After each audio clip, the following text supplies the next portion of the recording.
Cecilia from GoddessCecilia.com, and welcome to Dive Deeper. Today we are going to be talking about a difficult topic, specifically about trauma and healing. And one of the first things that I want to make sure that I say is that if it is too difficult a topic or you need to take a break, you are viewing audience, please feel free to take a breath, take a break, meditate, take a walk, whatever you need to feel comfortable, and if you're ready to proceed, then you're welcome back anytime.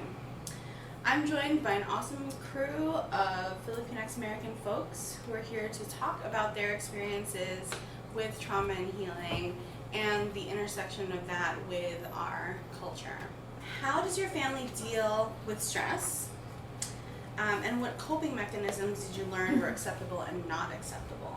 Whenever I felt like I needed to talk to somebody, like a mental health worker or counselor, my parents pretty much discouraged me.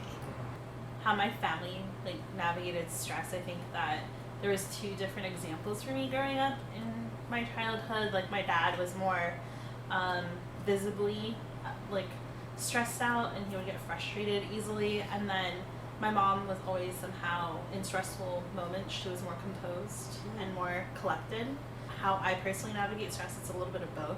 There are times where I'm like, okay, I can walk myself through it mentally.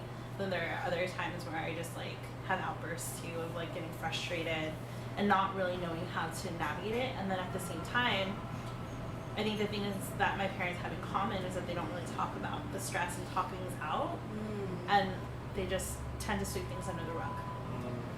There's this perception of, at least for me, we wanted to strive to be the kind of the U.S. American dream nuclear family, and that meant what would be on TV, especially since we immigrated, and kind of just trying to do whatever we can to achieve that, and then ways based on what I perceived was no fights, and if there was any kind of stress, it would just be not talked about and just move forward.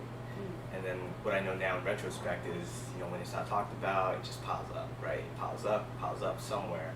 My family also does not talk about mental illness or stress at all, or ways to deal with it. And I think about how, my grandmother definitely picked up that coping mechanism from her grandparents, and it's just been really just being passed down and through generations, and it's really just a learned thing that my family has really held on to. There's something that you named too about how generally we're easy to adapt, assimilate, acculturate, tied to the generational piece.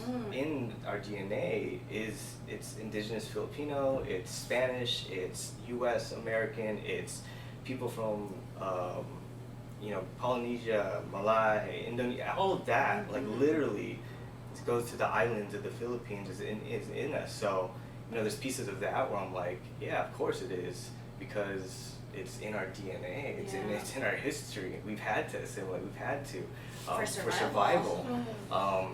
That just keeps passing on in DNA, where that's why kind of going back, if I could heal myself, if we could heal each other, if we could heal the community, then we could kind of break that cycle. Yeah, it kind of starts with me. Yeah.